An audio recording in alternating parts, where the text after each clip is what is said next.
Okay, isang mapagpalang gabi po sa buhay ng bawat isa sa atin. Maging bahagi po tayo ng pagbabahagi ng mabuting balita. Pwede niyo pong i-share ang live streaming na ito at punuin natin ng kaluluwa ang kalangitan. Sa gitna ng pandemic na ito, patuloy tayong gumawa para sa kaharian ng Diyos. At bago po tayo magsimula sa ating pong pag-aaral ng mabuting balita, tayo po muna ay aawit, sasamba para sa ating pong Panginoon ngayon pong gabi. At kung meron po kayong mga kaibigan, kapatid na gusto niyo pong sharean, hindi po kayo marunong mag-share, ay share niyo po ito sa kanila. Sa pamagitan po ng pag-share natin ng Ebanghelyo ay maaabot natin ang iba't ibang panig ng daigdig. Luzon, Visayas, Mindanao at lahat ng aking mga kaibigang pastor, isang mapagpalang gabi po sa inyo. Ngayon pong gabi, tayo po ay magpapasimula ng isang awit para sa Panginoon. Tunay nga na sa gitna ng kawalan, sa gitna ng pandemic na ating pong pinagdadaanan, hindi po ito magiging hadlang upang hindi po tayo makapakinig ng salita ng Panginoon Diyos. So ngayon pong gabi ay tayo po ay magpupuri sa Panginoon. Masarap pong umawit sa Diyos sa gitna ng marami nating problema, tila baga wala tayong pag-asa, pero pag tayo po ay umaawit at nagpupuri sa Panginoon, ay nagkakaroon ng pag-asa ang mga bagay na walang pag-asa sa Diyos. So tayo po ay manalangin sa Panginoon.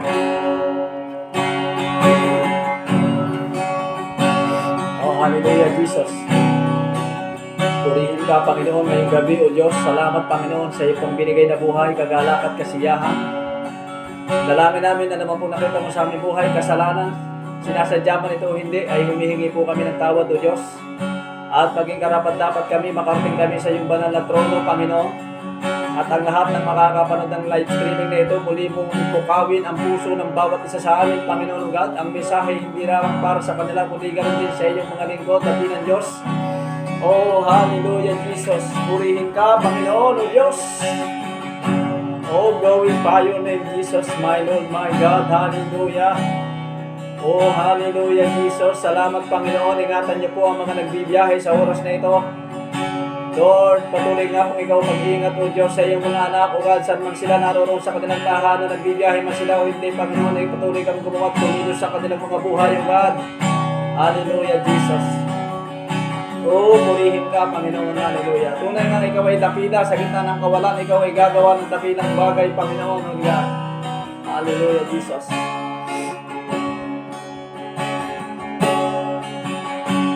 Pupurihin namin ang iyong pangalan. Aawitan ng may kadakilaan. Ikaw ang Diyos na aming kalungan, pag-asa namin kaligtasan. Pasasalamat ang aming alay, pasasalamat sa alay ng buhay. Kadakilaan mo'y pasalamatan, ang pag-ibig mo'y wagas kailanman. Pupurihin namin ang iyong pangalan, aawitan ng may kadakilaan.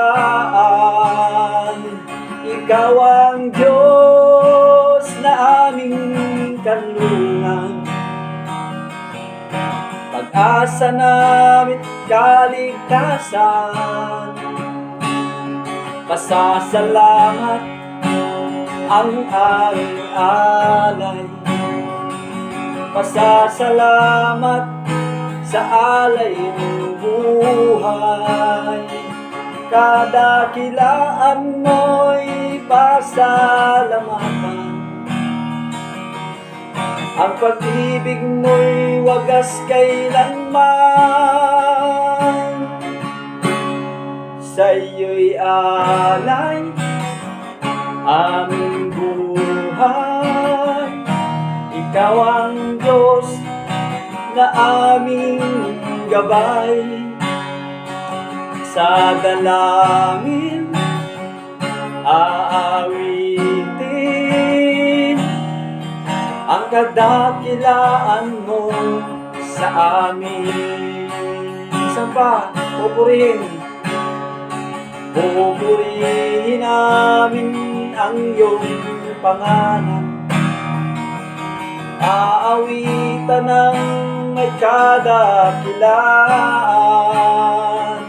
Ikaw ang Diyos na aming kanlungan, pag-asa namit kaligtasan. Pasasalamat ang aming alay, pasasalamat sa alay ng buhay. Kadakilaan mo'y pasalamatan,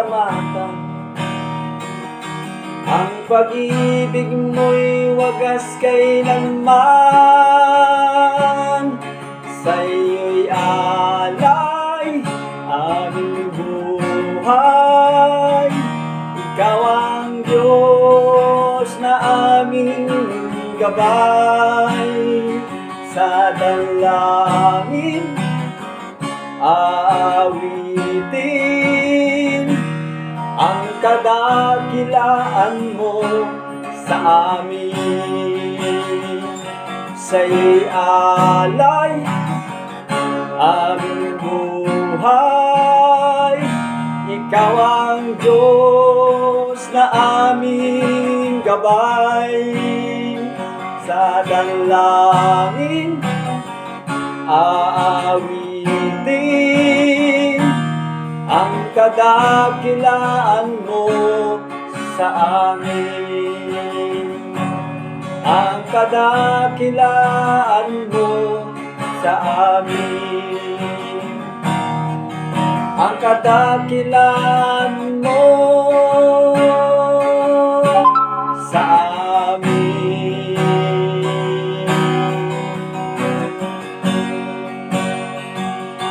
O ngunit ng Jesus, hallelujah, purihin ka, Panginoon, luwalhatiin ka, takilain ka, pasalamatan ka, parangalan ka ngayong gabi.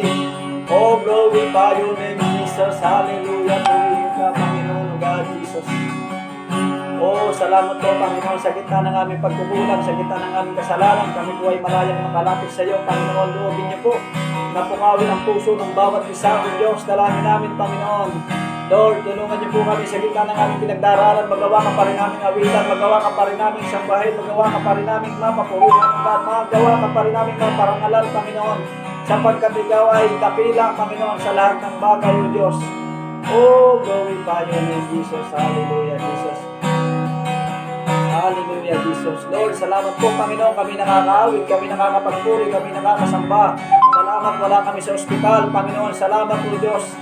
Sa gitna ng COVID na ito ay kami ay ikaw ang nagpuprovide ng aming pong pangangailangan, O Diyos.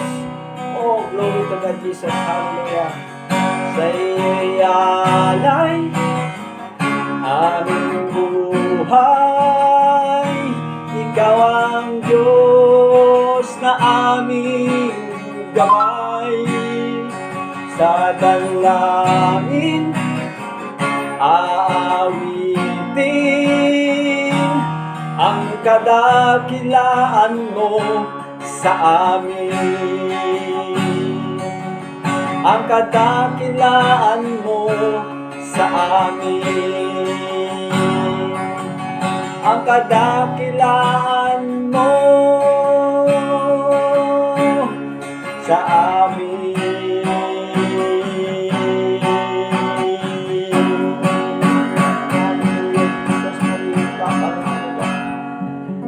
Hallelujah, Jesus. Lord, Panginoon, salamat o Diyos ngayon pong gabi. Salamat po, Panginoon, na muli kami po ay makakakain, muli kami po ay makakapakinig ng iyong mabuting balita, Panginoon. Dalangin ko, Panginoon, ang maaabot ng live streaming na ito, Panginoon. Patuloy niyo po silang kilusan ng iyong banal na espiritu. Patuloy niyo po kaming samahan, Panginoon. Kung paano ikaw ay sumama kay Moises, Abraham, Isaac, at Jacob, ay ganun din po kami nagpapakumbaba na minsan pa, Panginoon, kami iyong samahan sapagkat kami walang magagawa kung kami ay hiwalay sa iyo, Panginoon. Ngayon pong oras na ito, hindi po kami karapat-dapat dahil kami po ay may mga bagay na pagkakamali. Subalit hindi po ito ang yung tinitingnan ng aming pong pagkadapa, kundi ang tinitingnan mo kung paano kami magsisimula at kung paano kami makakabangon, kung paano kami makapagpapatuloy ayon sa iyong kalooban, Panginoon God Jesus. Oh, glory to God Jesus. Lord, pinupuri ka namin, pinapasalamatan mula sa simula hanggang sa pagtatapos nito ang aking pong panalangin, Panginoon. Maabot niyo po ang pangangailangang espiritual ng bawat iyong mga anak, O Diyos. Pastor man ito, disciple man ito, mga mananampalataya man ito, tulungan niyo po ang buhay namin, Panginoon God. Hallelujah. Tulungan niyo po kaming mapalapit sa iyo. Tulungan niyo po kaming magawa ang kalooban mo, Panginoon. Tulungan niyo po kaming matapos ang aming takbuhin. Tulungan niyo po kaming makarating, Panginoon, sa iyong paanan hanggang sa huli ng aming buhay, Panginoon. Lord, tulungan niyo po kaming maging tapat, O Diyos. Tulungan niyo po kami. Wala po kaming magagawa kung kami hiwalay sa iyo. Kaya dalangin ko sa oras na ito, Panginoon, ang iyong pong pagsama, ang iyong pagkilos, ang iyong pagpukaw, ang iyong revival, Panginoon, sa iyong mga anak, O Diyos. Sa pangalan ni Jesus, sa pangalan ni Jesus. Amen, amen, amen.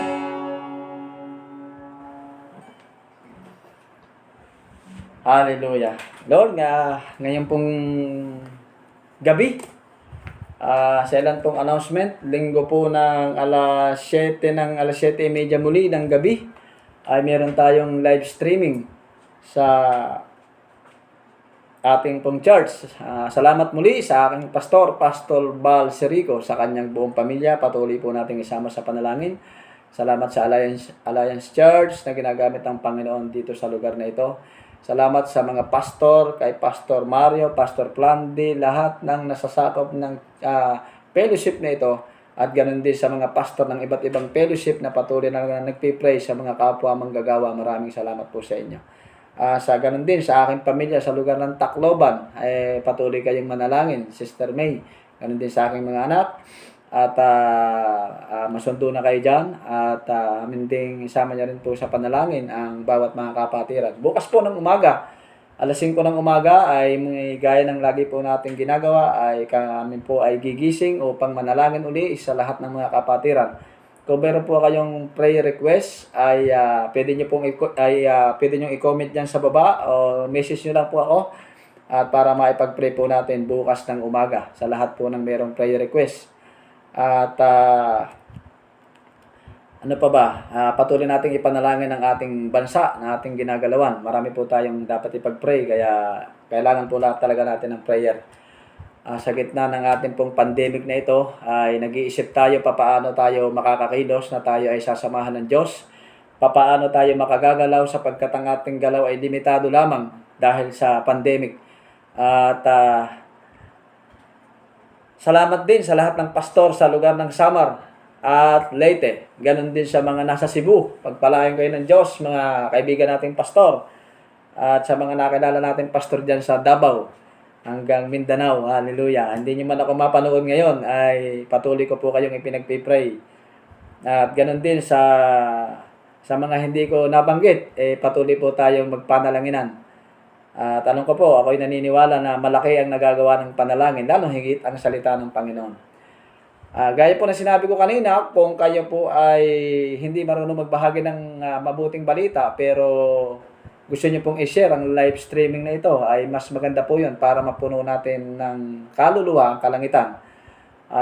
Sama-sama po tayo kung paano pong i-share natin sa Facebook yung mga nakikita nating katatawanan, kalokohan na i-share natin. Bakit hindi po natin magawang i-share ang salita ng Diyos?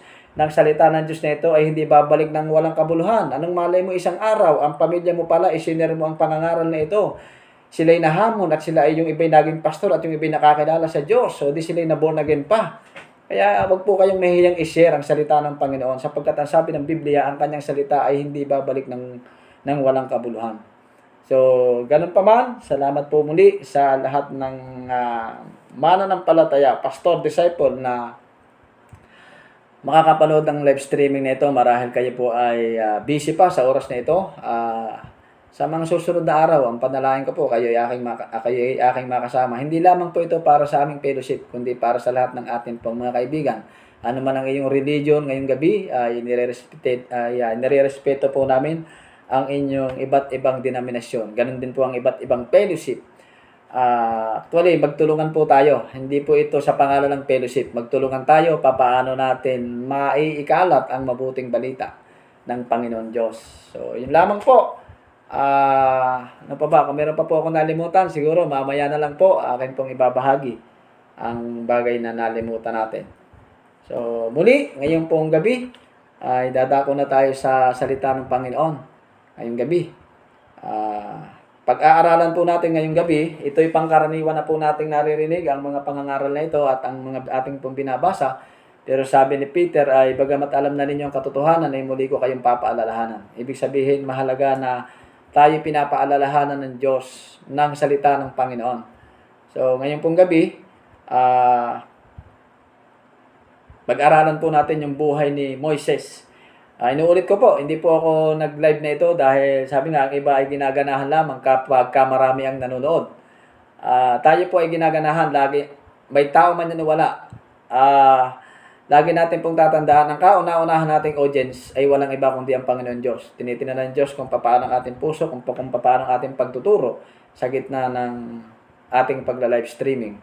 So, ang purpose po nito, ang layunin nito, kayo ng mga nasa tahanan ay maabot ang salita ng Diyos na ang lumalapit sa atin. Kahit ayaw natin, tayo ay nilalapitan ng salita ng Panginoon. So, ngayon pong gabi, bakibukas po kayo sa inyo kung meron po kayong mga Bible, aklat ng Book of Numbers, chapter 20, verse 1 hanggang 2. Ito po ay ang ating pag-aaralan ay hanggang 13, pero 1 to 2 lamang ang ating babasahin dahil para maging mabilis ang ating pong pag-aaralan. Kukunin lamang natin yung mga highlights para ma-share natin. So, sabi po dito sa ating pong pag-aaralan ngayong gabi,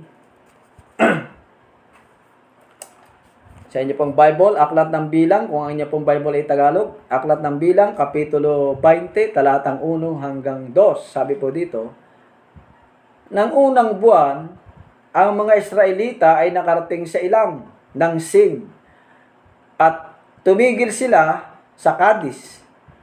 Doon namatay at inilibing si Miriam at wala silang makuhang tubig doon. Kaya nag-usap-usap sila laban kay Moises at Aaron. Ang kwento na ito, mga kapatid, ay alam natin, ang mga Israelita ay ginamit ng Diyos si Moises para siya ang gamiting kasangkapan sa pagsasalita ng Panginoon sa Haring Paraon. At dumating ang pagkakataon na nailabas nga ng Panginoon ang mga Israelita sa pamamagitan ni Moises, bagamat ayaw niyang sumunod pero wala siyang nagawa, sumunod talaga siya. At habang sila ay naglalakbay, ang mga Israelita na ito, ayon sa pag-aaral, marami silang mga reklamo kaya nagtagal sila ng nagtagal. O ngayon pong gabi, ang pag-aaralan po natin ay yung pong topic natin ngayong gabi ay pag-asa sa gitna ng kawalan ng pag-asa. Pag-asa sa gitna ng kawalan ng pag-asa. Ang mga Israelita, alam po natin, sila po ay inalipin sa lugar ng Egypt ng 430 years. Napakatagal po. Basahin niyo po ang Aklat ng Bilang, 430 years silang inaalipin doon. Napakatagal. At sa 430 years po nila doon pamamalagi, talagang ang kanilang buhay ay punong-puno ng kahirapan. At gumawa ang Diyos po ng pamamaraan para sila ay maalis doon sa kahirapan. Mula sa kahirapan, nais ng Diyos na sila ay makarating doon sa tinatawag na kasaganaan, sa tinatawag na pagpapala, sa tinatawag na kung saan na ang kanilang buhay ay pwedeng maging payapa. Mula doon sa hindi sila payapa, mula doon sa kanilang kahirapan, dadalhin sila doon sa kagalakan. At yun nga, ginamit itong si Moises. Kung ating pag-aaralan nito, ang mga Israelita, parang wala silang makita ng pag-asa eh. Kasi ang tagal na eh, 430 years eh. Isipin mo, 430 years silang inaalipin. Sino ba naman mag-iisip na no? Nagkandamatay na lang kanilang mga ninuno. Hanggang 430 years, hindi pa sila maligtas sa kanilang sitwasyon, sa kanilang kalagayan. Dito natin makikita ngayon pong gabi. Pag-asa sa gitna ng kawalan ng pag-asa. May mga bagay na tayo pong pinagdadaanan. Ang pinagdadaanan natin tila baga wala tayong makitang pag-asa. Pero sabi ko nga po, ang Diyos ay gumagawa ng pamamaraan na tinetesting ng Panginoon ang buhay ng bawat isa sa atin, ang buhay ng bawat mananampalataya, ang buhay ng bawat mga disciple, ang buhay ng bawat mga pastor, na sa gitna ng tila hindi natin makita yung pag-asa, ano ang pwede nating maging ugali o yung tinatawag na attitude, katulad nito mga Israelita. Ang ugali kasi nila, kapag hindi na iibigay yung pong kanilang pangangailangan, sila'y laging nagre-reklamo. Yun ang ugali ng mga Israelites. Na hindi nila alam, pinapadaan sila ng Diyos sa proseso na sila'y bago makarating doon, kailangan muna nilang daanan yung process. So maraming Kristiyano, maraming mananampalataya, applicable ito sa ating pong panahon, na ayaw nating dumaan sa process. Ayaw nating dumaan sa proseso. Ang gusto lagi natin shortcut. So alam po natin, wala pong shortcut pagdating sa gawain ng Diyos. Lahat dadaan po tayo sa process. Kung gusto mong maging pastor, di magpa-disciple ka. Marami. Kung gusto mong maging manunugtog, di magpa-disciple ka. Marami pong proseso. Makikita po natin dito. Una, sabi dito, sino si Miriam? Bigyan po natin ng pag-aaral nito ngayong gabi. Sino si Miriam? Si Miriam ay isang kapatid ni Moises na babae. Alam po natin ang naging kwento ayon sa pag-aaral ng ibang mga Bible scholar na itong si Moises nang siya ay baby pa lamang ay siyang ginamit ng Panginoon para itulak ang pinakakilalagyan ni Moises hanggang sa siya naano doon sa Haring Paraon at siya nakuha. At si Miriam din ang ginamit ng Diyos para ang kanyang ina ay makapasok ng pagtatrabaho at mag-alaga kay Moises. So meron siyang malaking naging bahagi. At habang sila naglalakbay, bilang itong si Miriam ay kapatid ni Moises, ako'y naniniwala na malaki ang naging tulong din ni Miriam, bagamat ito'y hindi nasulat, dahil nga ito'y kapatid, malaki ang naging tulong din niya. At sa tagpong ito, natin pong pag-aaralan, si Moises sa panahong ito, sabi sa verse 1 hanggang verse 2, namatay si Miriam sa verse 1 at verse 2. At sa tagpong ito, si Moises ay nagluluksa. Nagluluksa siya. Sa gitna ng kanyang pagluluksa, dahil bilang kapatid, namatay halimbawa ang iyong kapatid, namatay. Siyempre, masakit sa kanya yon. Nagluluksa siya. Pero sa gitna ng kanyang pagluluksa, saka naman yung mga tao nagre-reklamo. Na Moises, bakit mo pa kami dinala rito? Ang reklamo ng mga tao, laging mainit. Kapag ka mainit, ang ginagawa ng Diyos, sila ay pinapayungan ng makapal na ulap para hindi sila mainitan. Nandun pa rin yung talagang pagpapala ng Panginoon sa gitna ng sila ay nagre-reklamo. Ang reklamo ng mga Israelita naman, pagkagabi ay malamig.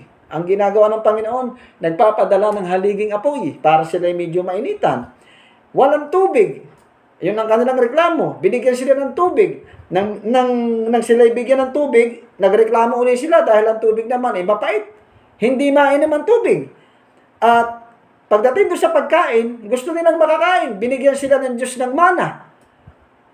Habang araw-araw nilang kinakain yung mana, meron na silang kinakain, nagre-reklamo pa rin. Ang kanilang reklamo, nakakasawa na. Puro mana. Minsan ganun tayong bilang mananampalataya Meron na tayong pagkain, meron na tayong pinapadalahan na tayo ng Diyos na mga pagkain sa gitna ng pandemic na ito, hindi pa tayo marunong magpasalamat. Nagre-reklamo pa tayo. Ano ang aral dito? Nais ng Diyos na tayo dumaan sa ganitong proseso. Mula doon sa kawalan ng pag-asa, dapat makita natin yung pag-asang ginagawa ng Diyos. Sabi dito, si Moises ay nagluluksa sapagkat ang mga Israelita ay yun ang kanilang hinanaing, yun ang kanilang mga reklamo. At minsan kung tayo hindi magiging maingat bilang mga mananampalataya, ay tawag nito, minsan tayo mga Kristiyano ay nakakapagreklamo din. Yun ang makikita natin. At pagdating sa verse 6, sabi sa gitna ng siya'y nagluluksa, tapos ang daming reklamo pa kay Moises, alam niyo po yung ginawa ni Moises? Imbes na gumanti siya, hindi po siya gumanti. Sa verse 6, ang sabi doon, at si Moises ay sumamba sa Diyos. Yun pala. Kahit pala maraming bumabanat sa atin, kahit maraming naninira sa atin, ang pinakang magandang the best pala na magagawa natin ay tayo ay magpuri sa Diyos, tayo ay sumamba sa Diyos. At ang sabi doon, gumawa ang Diyos, kumilos ang Diyos, naramdaman ni Moises ang presensya ng Panginoon. Habang marami palang sumisira sa atin, habang maraming bumabanat sa atin, bagsak ka na nga, katulad ni Moises, nagluluksa na nga, dahil sa pangyayari, namatay na nga yung kanyang kapatid, ang dami pang naririnig niya sa kanyang mga kasamahan, so talagang pressure siya. Kaya ang ginawa niya, imbis na siya ay gumanti sa Facebook, kumbaga sa panahon natin Facebook imbis na siya ay gumanti sa Facebook, ang ginawa na lang niya, nag-pray na lang siya. Nag-pray na lang siya. At sa pamamagitan ng kanyang pananalangin, ang sabi doon ay bumaba ang presensya ng Diyos. Ibig sabihin, na-encounter niya ang Panginoon. Napagpala siya. Yung palang pananalangin napakalaking bagay. Sa gitna ng iyong pinagdadaanan, nagluluksa ka, tapos marami pang bumabatikos, abay, ang susi pala ay prayer talaga. Sabi ng Diyos, pangalawa, sabi ng Diyos, mula sa kawalan ng pag-asa, patungo sa pag-asa. Sabi dito, kausapin mo ang bato. Alam niyo po, mahirap para kay Moises yun Isipin mo, sasabihin ng Diyos sa'yo, kausapin mo yung bato. Para sa mga adik, ang bato po ay hindi kinakausap. Ang bato ay sinisinghot. Ang bato ay sinusunog. Di ba? Pero dito makikita natin, si Moises, sabi doon, ay sabi ng Diyos, kausapin mo ang bato. Yun ang ginawa ng Diyos. Yun ang pinapatrabaho ng Panginoon. Minsan mayroong pinapagawa ang ating Diyos na bakit kailangan natin gawin yon? Bakit kailangan kong kausapin ang bato? Magsasalita ba yon para kay Moises? Pero no choice kailangan niyang gawin. Pero alam niyo po, kahit ang naging epekto nito, may utos ang Diyos na minsan hindi natin maunawaan. Yung mga imposible ay posible sa Diyos. Ang sabi ng Diyos kay Moises, Moises, kausapin mo ang bato at lalabas ang tubig. Sasabihin ba ng Diyos yon? Nakausapin ang bato kung hindi lalabas ang tubig? Nawala po doon yung tinatawag na submission ni Moises, yung pagpapasakop sa Diyos. Mahalaga talaga yung pagpapasakop sa Diyos. Bali, karanasan ko po yan. Kapag nawalan tayo ng pagpapasakop sa Diyos, wala na. Hindi na tayo sasamahan ng Panginoon. Kaya nais ng Panginoon na lagi tayong magsambit sa Kanya. May mga utos ng Diyos na kailangan nating maunawaan, kailangan nating intindihin. Gawin mo ito, gawin mo ito. Pwede ba pumunta ka ron, kausapin mo yung taong ikaw ay naiinis? Bakit ko kailangan kausapin yon? Kaya nga ito yung nangyari, di ba? Sa gitna ng siya ay binabanatan, si Moises ay tinitira, ang ginawa niya, nag-pray. Nag-pray siya. Namatay si Miriam, ang kanyang kapatid. Grabe ang kanyang karamdaman. Nagluluksa siya. Namatay ang kanyang kapatid. Pagkatapos marami pang kanyang mga kasamahan. Sinisiraan pa siya. Galit sa kanya. Sabi niya, Moises, anong ginawa mo? Papatayin mo ba kami dito sa ilang? Ang daming reklamo. Pero ang ginawa ni Moises ay nag-pray. Pang-apat, gumawa ang Diyos. Naramdaman niya ang pagkilos ng Diyos, ang presensya ng Panginoon. Alam niyo po, makikita natin dito.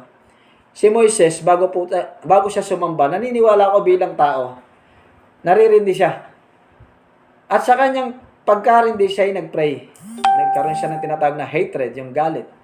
Yung galit niya, ang ginawa niya, nag-pray siya. Pero nakakalungkot po dito, sumamba siya sa Diyos, nag-pray siya sumamba siya sa Diyos, nagpuri siya sa Diyos, naranasan niya ang presensya ng Panginoon, naranasan niya ang pagkilos ng Diyos, pumasok siyang galit, lumapas pa rin siyang galit.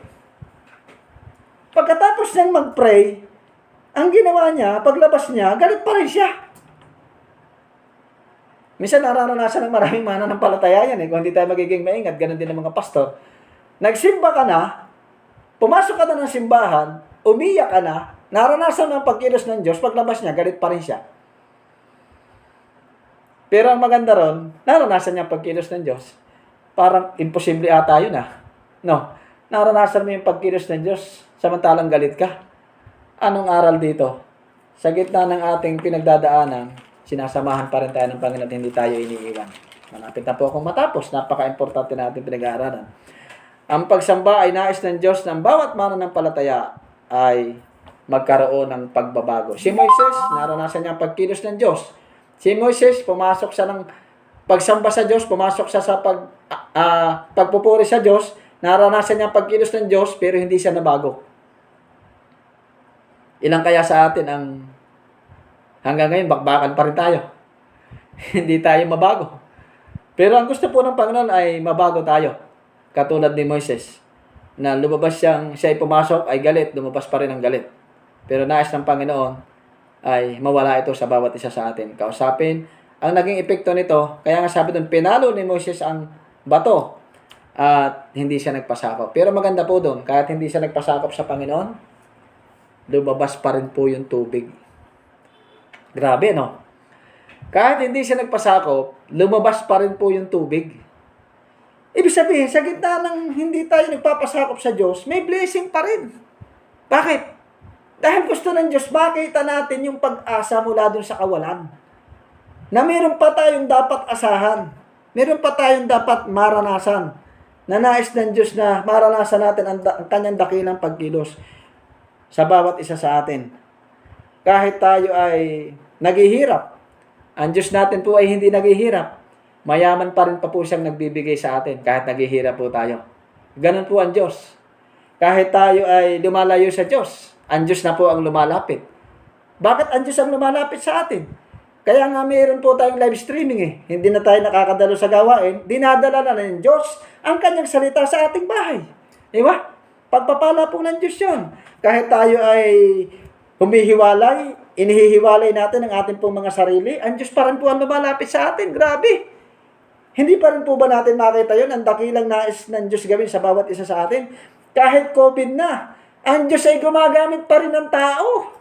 Nagpapadala pa rin siya ng tao na pwedeng makatulong sa bawat isa sa atin, pwedeng mag-provide ng pangangailangan natin.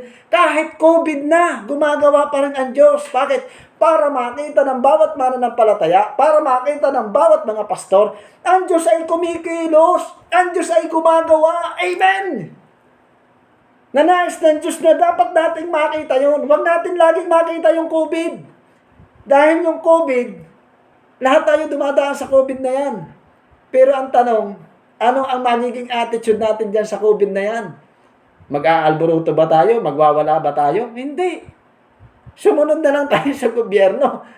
Kaya nga, sabi doon, Aklat ng Roma Kapitulo 13, talatang 1 pababa, magpasakop kayo sa pamahalaan, sapagkat walang pamahalaang hindi itinatag ng Diyos. Ang sino mang lumalaban sa pamahalaan ay kalaban ng Diyos, at ang sino mang sumusuway ay lalapatan ng parusa. Grabe, ano? May parusa para sa gobyerno pag hindi tayo sumunod. Sabi nga ni Duterte, ang hindi magpapabakuna, hindi manatili sa bahay. Ang hindi magpapabakuna, ihatid. Meron kayong escort. So, naniniwala po ako na merong mga layunin ang Diyos. Bakit tayo dumadaan sa ganito na pandemic? Kahit tayo ay, sabi nga, kahit wasak yung pamilya, inaayos pa rin ng Diyos. Nagpapatuloy pa rin tayo. Ang tanong, bakit ba tayo nagpapatuloy? Sapagkat umaasa tayo sa gitna ng kawalan, mayroon pa rin dakilang bagay na gagawin ng Diyos. Kaya tayo nagpapatuloy. Kahit gusto mo nang huminto, nagpapatuloy ka pa rin. Kahit gusto mo nang sumuko, nagpapatuloy ka pa rin. Kahit gusto mo nang umayaw, nagpapatuloy ka pa rin. Bakit? Sapagkat umaasa tayo dun sa gitna ng kawalan, may pag-asa pa. Sa gitna ng kawalan pala, may pag-asa pa. Kahit ikaw ay humihinto, kahit ikaw ay nagkamali, kahit nakagawa tayo ng kasalanan, kahit iwanan man tayo tinalikuran ng lahat, ang Diyos ay hindi tumatalikod sa atin. Iniwan ka ng pamilya mo, iniwan ka ng kapitbahay mo, iniwan ka ng pastor mo, iniwan ka ng disciple mo, iniwan ka ng lahat ng importante sa iyong tao. Pero bakit nagpapatuloy ka? Bakit tayo nagpapatuloy? Sapagkat nakikita natin na meron pa rin tayong pag-asa na ang Diyos ay gagawa ng dakilang bagay na hindi natin alam. Lord, salamat o Diyos sa ipong dakilang gagawin dito sa lugar ng Pampanga. May dakilang bagay pala, may dakilang pag-asa pala.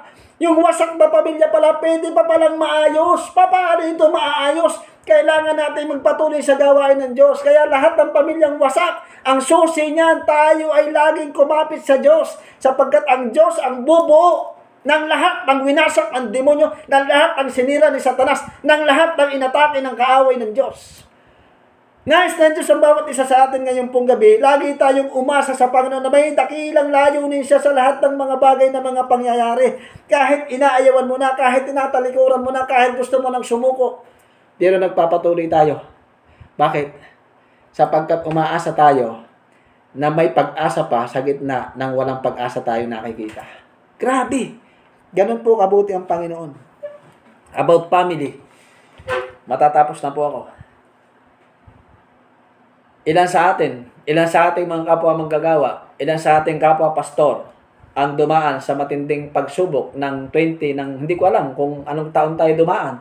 Pero bakit tayo nakapagpapatuloy? Dahil ba ito sa gusto natin? Dahil ba magaling tayo? Dahil ba sa abilidad natin? No. Kaya tayo nakapagpapatuloy, naniniwala po ko ito ay bunga ng panalangin ng bawat mga pastor, ng bawat mga disciple, ng bawat mananampalataya. Sapagkat araw at gabi tayo kanilang ipinagpipray. Kaya normal lamang na dapat natin silang ipanalangin araw-araw. Sapagkat bakit tayo magpapatuloy? Sapagkat kaya tayo nakapagpapatuloy, tayo ay bunga rin ng kanilang pananalangin. Kaya hindi tayo dapat tumigil sa bawat kapatiran na nawalay sa gawain ng Diyos, lalong higit kung ito ay kapwa manggagawa. Kaysa husgahan natin, ipag-pray na lang nating makabangon. Dahil kapag ka nakabangon yan, marami pang Kristiyano, marami pang hindi mananampalataya ang makakakilala sa Diyos, marami pang magugulong buhay ang aayusin ng Diyos, marami pang mga pamilya na wasak ang bubuuhin ng Diyos, at ang bawat mga pastor na mula doon sa kasalanan, tumalikod sa kasalanan na muling ibabalik ng Panginoon, ang sabi doon, higit pa sa kanyang ginagawa dati ang kanyang kayang gawin. Bakit? Sapagkat naunawaan niya, natuto na siya sa lahat ng mga pangyayari sa kanyang buhay. Sa kanyang buhay. So sa panghuli po, kahulihan, matatapos na po ako. Hallelujah, Jesus. Pag-asa, sabi ng Diyos, Matthew 11:28, panghuling talata po na akin pong babasahin. Ang sabi doon, lumapit kayong lahat ng napapagal at nabibigat ang lubha, at bibigyan ko kayo ng kapahingahan. Ngayong gabi, ano po ang ating iniisip? Ano po ang ating haka-haka? Saan bagay tayo hindi nakakapahinga ang ating pong isip? Saan bagay tayo hindi po nakakapahinga? Ang sabi ng Diyos, ilapit nyo sa akin. Lumapit kayong lahat ng nahihirapan. Lumapit kayong lahat ng napapagal. Lumapit kayong lahat ng nabibigatan. Bibigyan ko kayo ng kapahingahan. Gusto mo ng kapahingahan? Ang susi, walang iba kundi si Kristo. Gusto mo ng kapahingahan? Ang susi, walang iba kundi ang Diyos nating buhay. Kapag sinabing buhay ang Diyos, may dakilang bagay na gagawin ang Diyos sa buhay mo at sa buhay ko. Amen! Hallelujah! Nais lamang ng Panginoon na sa gitna ng ating pong hindi natin makitang parang walang pag-asa. May pag-asa. Sabi ng waray-waray, may ada paglaom. Sa Tagalog, may pag-asa. Ngayon po, mga kapatid, ano yung bagay na tila baga walang... Kaya pag may nagsabi sa iyo, pastor, disciple, na, wala nang pag-asa yan. No, may pag-asa. Dati po tayo, wala po tayong pag-asa. Pero binigyan po tayo ng pag-asa ng Diyos. Gumamit siya ng tao para sa bawat isa sa atin. Bakit tayo nakakilala sa Diyos? Sapagkat gumamit ang Diyos ng tao para sa atin. Gumamit ng disciple, gumamit ng pastor, inalagaan tayo, tinuruan tayo, araw at gabi, iniyakan tayo, pinagpray tayo, hinubog tayo, tinuruan tayo, hanggang tayo ay maging isang ganap na mananampalataya. Hanggang tayo maging isang ganap na bawat mga Kristiyano. Pero sa gitna ng ating pong katapatan ay hindi po nangangahulugan na tayo hindi dadaan sa proseso. Habang tumatagal ang ating pong paglalakbay, habang tumatagal ang ating paghuhukay, ay nagiging mabato. Pero lagi po nating tatandaan, sa bawat paghuhukay natin, na kahit nagiging mabato, pag yan ay hinukay natin ng hinukay, adobe man yan, ang ilalim yan, tubig. Lalabas pa rin ang tubig. Lalabas pa rin ang tubig. Kahit bato yan, ang sabi ng Diyos kay Moises, Moises, kausapin mo ang bato. Pambihirang mga adik ito. Sabi ng mga adik, hindi ko kailangang kausapin ang bato. Ang bato ay sinusunog, ang bato ay sinisinghot. Pero sa panahon ni Moises, hindi po kailangang sunugin ang bato, hindi kailangang hit-hitin ang usok. Ang sabi ng Diyos, kausapin mo lang, lalabas ang pagpapala.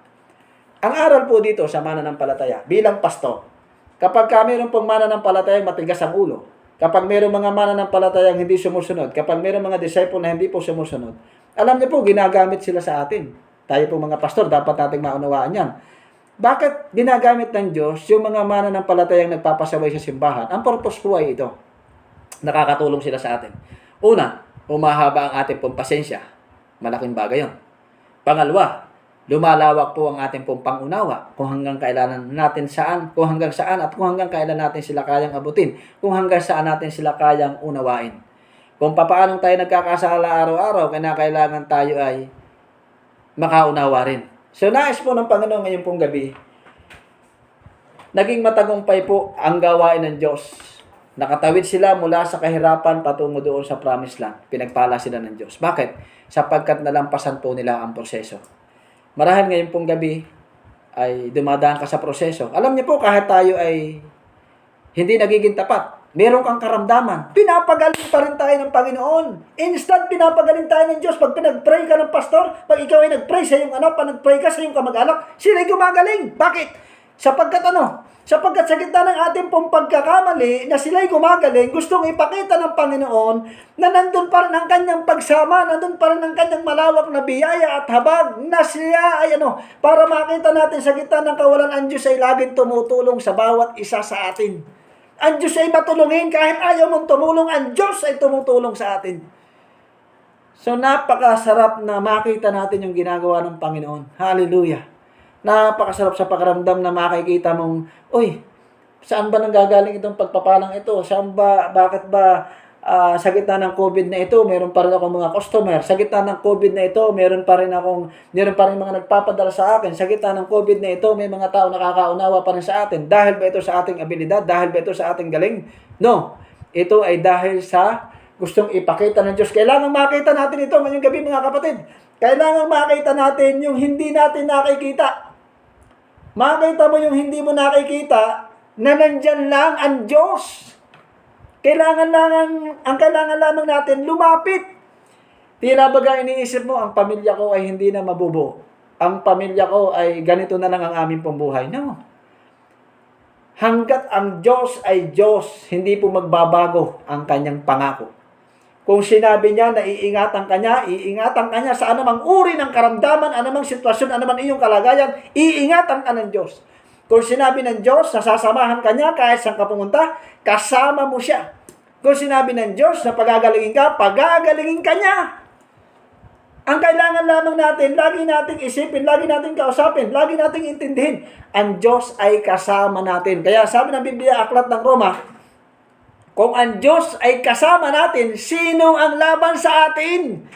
Kung kasama natin ang Diyos, sino makapagpapasuko sa atin? Kung kasama natin ang Diyos, bakit kailangan nating huminto? Kung kasama natin ang Diyos, bakit kailangan nating tumigil? Nais ng Diyos, maunawa natin ngayon pong gabi. Hindi ko alam ang iyong pinagdaraanan, pero napakasarap na bulay-bulayin mo ang kanyang salita. Tapat po ang kanyang pangako. Tapat ang kanyang mga salita. Hindi po nagbabago ang Panginoon. Hindi nagbabago ang Biblia. Hindi nagbabago ang Biblia. Kung sinasabi ng tao may karamdaman ka, ang isipin mo, wala kang sakit. Ganun lang. Sinasabi ng mga COVID, hindi. Mas makapangyarihan ng Diyos sa COVID. Kung merong malaking COVID na yan, mas malaki ang Diyos natin na pwedeng gumawa. Pero bakit nga hindi ito matapos? Dahil may ipinapagawa pa sa atin ang Diyos na kailangan natin pong maunawaan at maintindihan ngayon pong gabi. So, sa lahat po ng nawawala ng pag-asa, ngayon pong gabi, tayo ay ini-encourage ng Panginoon na huwag mawala po ang ating pong pag-asa sa Diyos. Ako, kung pagsubok lamang po, napakarami naming pagsubok sa aming pong pagmiministeryo. Ilang bayan na rin po ang aking nabot. Pero hindi po kasi ang tinitinan ng Diyos kung tayo ilang taon na ang Kristiyano, hindi po 'yun. Ang tinitinan ng Panginoon kung paano po tayo nagpapatuloy mula noon hanggang ngayon.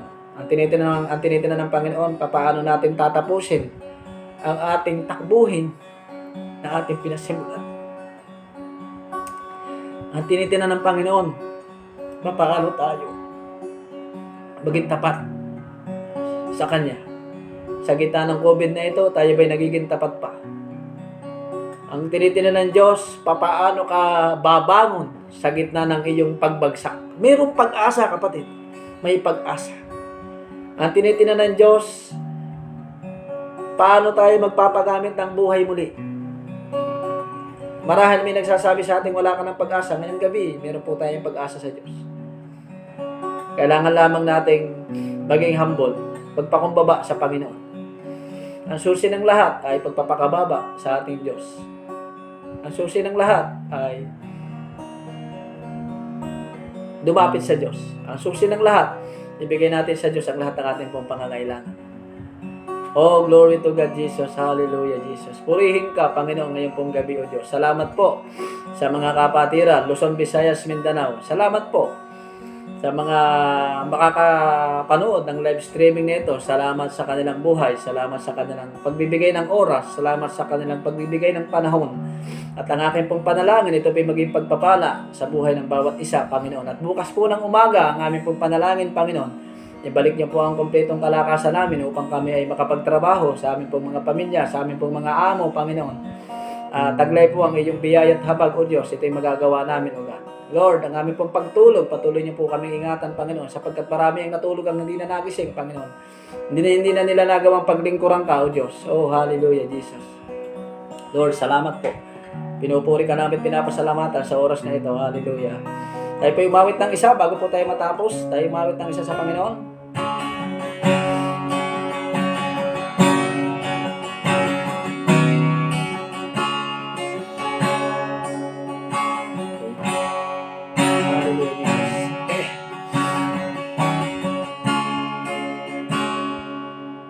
Tawarin mo ako sa lahat ng pagkukulang ko. Inaalay sa'yo ang puso ko. Nais kong makita ang kaluwalhatian mo.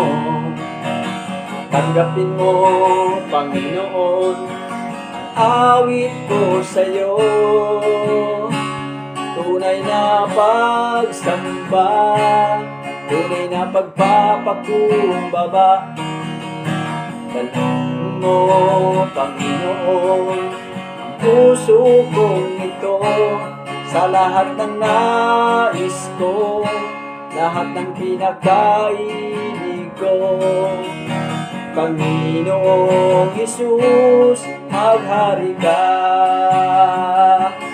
Tunay na pagsamba, tunay na pagpapakumbaba. Sagin mo, Panginoon, ang puso kong ito. Sa lahat ng nais ko, lahat ng pinakaibig ko. Panginoong Jesus, maghari ka. Maghari ka, upang liwanag mo'y makita sa aking buhay. Kaluwalhatian mo ang siyang ilalahad sa aming pagsamba, o aming Ama.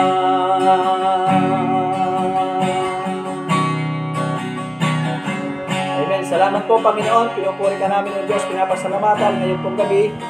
Nagkakailang bagay na ginawa mo, Panginoon. Sa gitna ng walang pag-asa, binigyan niyo po kami ng pag-asa, O Diyos.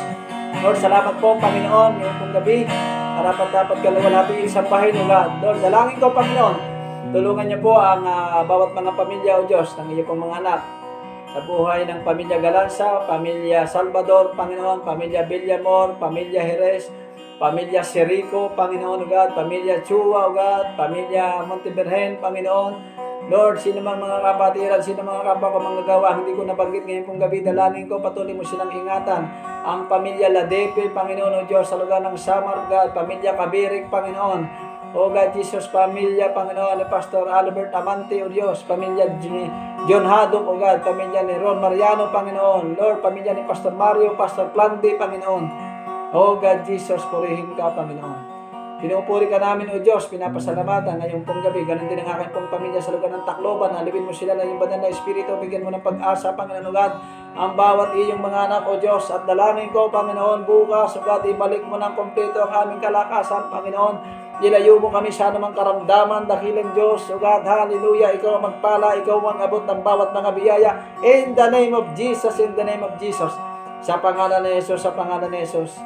Glory to God, hallelujah. Purihin ka, Panginoon. Salamat o Diyos, ngayon pong gabi. Sa pangalan ni Jesus, sa pangalan ni Jesus.